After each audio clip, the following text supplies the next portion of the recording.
तकलीफ होती है, बहुत तकलीफ होती है, लेकिन ये ज्यादा दिन तक चलने वाला नहीं है। पाप का घड़ा इनका भरने वाला है। आंसू तो ये लोग हैं जो दिखावा करते हैं, मुंह में लड्डू खिलाते हैं सैनिकों के और पीठ में छुरा घूंपते हैं। अपील करती हूँ, जाति में ना बटे, धर्म में ना बटे। सबसे बड़ा धर्म है इंसानियत। इंसान बन के जियो, इंसानियत सबसे बड़ा धर्म है। देश के सैनिकों के लिए एक ही बात कहूंगी, मुझे भारतीय सैनिकों के ऊपर गर्व है और मैं गर्व करती हूँ कि मैं एक भारतीय सैनिक की पत्नी हूँ और एक किसान की बेटी हूँ। और जिसने कारगिल में अपना खून बहाया, दुश्मन से लड़ाई लड़ी, उसकी पत्नी को भी इन्होंने नंगा करके घुमाया। शर्म आनी चाहिए, सत्ता में बैठे लोगों को शर्म आनी चाहिए, और खासकर जिस पार्टी की महिलाओं को शर्म आनी चाहिए। देश सुरक्षित हाथों में है, सो जाइए आंख बंद करके। अरे मणिपुर में जो हुआ उसको देख के कोई बहन सोई है क्या? हमें वो ऐसे लग रहा था कि वो हाथ जो छू रहा था उसके योनि को, वो हमारी योनि तक पहुंच रहा था। दिल रो रहा था कि उस हाथ को काट के फेंक दें। बहुत देर तक इन्होंने धर्म के नाम पे लड़ा लिया, जाति के नाम पे लड़ा लिया, बट अब देश जाग चुका है। ऐसी हालत करने की तैयारी कर रखी है देश की सरकार ने। और प्रधानमंत्री जी कब तक भागोगे देश के सवालों से? प्रधानमंत्री जी अपने लिए 8,000 करोड़ का जहाज खरीद सकते हैं, लेकिन देश के सैनिक अगर उनसे जहाज मांगते हैं कि उनको खतरा है रोड से जाने से, तो पुलवामा जैसी घटना करने पे मजबूर किया जाता है सैनिकों को। मुझे दुख इस बात का होता है कि जो हमारे नेशनल चैनल हैं वो सब के सब अपना जमीर बेच चुके हैं। मैं उनसे पूछना चाहती हूँ, मोदी जी सदा कुर्सी पे नहीं रहने वाले। जिस दिन वो कुर्सी से चले जाएंगे, क्या तुम्हें लगता है तुम चैनल ढंग से चला पाओगे? आज जनता भूखी मर रही है, बेरोजगारी इतनी चरम पे है, भूखमरी इतनी चरम पे है, महिलाओं को नंगा करके घुमाया जा रहा है, और हमारे चैनल में बैठे लोग अपना जमीर बेच के मुंह बंद करके बैठे हुए हैं। जब इस देश का इलेक्शन हुआ था 2014 में, हम बहुत खुश हुए थे कि हमारे देश को एक बहुत अच्छा प्रधानमंत्री मिलने जा रहा है। हमारे साथ उस टाइम भी बहुत बड़ा धोखा किया। हम चेहरा देख रहे थे मोदी जी का कि देश को ये चलाएंगे। इनकी अच्छी बातें सुन के हम बहुत खुश हुए थे कि हमारे देश का बहुत भला होने वाला, लेकिन पूरे देश के साथ इतना बड़ा धोखा होगा ये हमने नहीं सोचा था। चेहरा प्रधानमंत्री मोदी जी का दिखाया गया, और देश कौन चला रहा है? अडानी अंबानी, जिनको हम जानते भी नहीं थे। चेहरे से जो गांव की औरतें हैं वो तो जानती भी नहीं थी, लेकिन आज प्रधानमंत्री जी ने ये साबित कर दिया कि वो सबसे कायर प्रधानमंत्री जी हैं। दुख होता है जब सैनिकों के नाम पे वोट मांगने जाते हैं। पुलवामा इनकी कमजोरी के कारण हुआ। इंटेलिजेंस क्या कान और आंखें बंद करके सोया हुआ था? अगर वो ईमानदारी से अपना काम नहीं कर रहा था तो सरकार क्या कर रही थी? और अगर इंटेलिजेंस ने अपनी रिपोर्ट दी थी तो वो किसको दी थी? और उसके बाद सरकार में बैठे लोगों ने संज्ञान क्यों नहीं लिया उस पे? क्यों नहीं? जब उनको पता चल गया था कि इस रास्ते से जाने से विस्फोट हो सकता है, तो जिसने भी एयरलिफ्ट से जाने से मना किया, परमिशन देने से मना किया, उसका नाम देश के सामने आना चाहिए। देश की जनता जाग चुकी है। बहुत देर तक इन्होंने धर्म के नाम पे लड़ा लिया, जाति के नाम पे लड़ा लिया, बट अब देश जाग चुका है। देश के समझ में आ गया है, अगर आप भी नहीं बोले तो हम बोलने लायक ही नहीं रहेंगे। ऐसी हालत करने की तैयारी कर रखी है देश की सरकार ने कि हम सिर्फ दो टाइम की रोटी मांगने के लिए हाथ फैलाएं, ताकि हम अपने हकों की आवाज ना उठा सके। जवान शहीद होते हैं उस दिन उसके घर में खूब सारे लोगों का आना जाना, सुबह से शाम तक लाइन लगी रहती है, लेकिन उसके बाद उस विधवा को अपना जिंदगी कैसे बसर करती है, किस तरह अपने बच्चों को पढ़ाती है, ये देखने वाला कोई नहीं होता। उस बहन को, विधवा को अपनी पेंशन लागू करवाने के लिए सरकारी दफ्तरों के एक साल तक चक्कर काटने पड़ते हैं। हम बहुत बार रक्षा मंत्रियों से मिले हैं।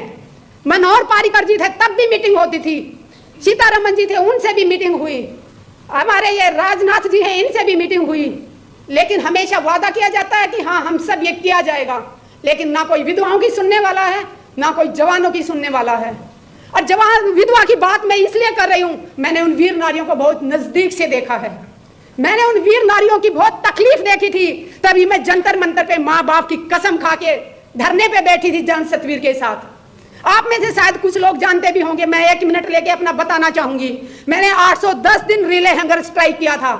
एक टाइम खाना खाती थी 24 घंटे में, सुबह से शाम तक सिर्फ प्लेन पानी पीती थी, और उसके बाद 11 दिन तक मैंने आमरण अनशन किया था। और वहां पे बैठी थी तो माँ बाप की कसम खा के बैठी थी, किसान की बेटी हूं और एक सैनिक की पत्नी हूं, तो पीछे हटने वाली नहीं थी। आईसीयू में पहुंच गई थी, 4 दिन तक मैं आरआर हॉस्पिटल में रही और मुझे बलात्कार की धमकी दी गई। और जब मैं एफआईआर दर्ज कराने जाती हूँ, उस थाने की महिला एसएचओ कहती है कितने चक्कर काटोगी, छोड़ दो, ऐसे तो धमकियां मिलती रहती हैं। मैंने कहा जितने भी चक्कर काटने पड़े, जिसने मुझे बलात्कार की धमकी दी मैं उसको जेल भेज के रहूंगी।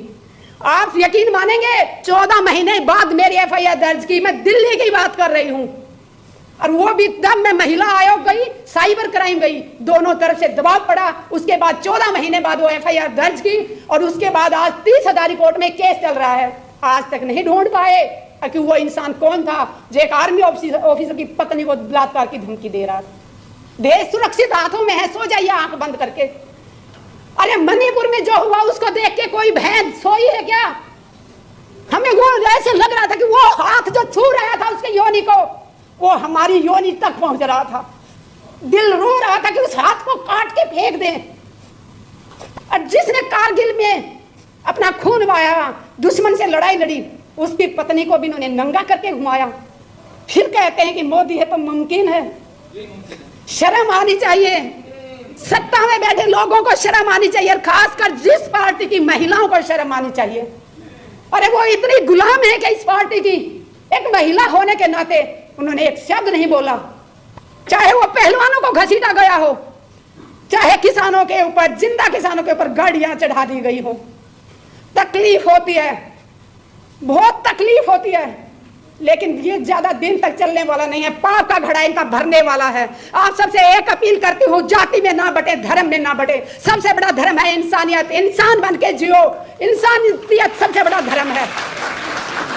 देश के सैनिकों के लिए एक ही बात कहूंगी, मुझे भारतीय सैनिकों के ऊपर गर्व है और मैं गर्व करती हूँ कि मैं एक भारतीय सैनिक की पत्नी हूँ और एक किसान की बेटी हूँ।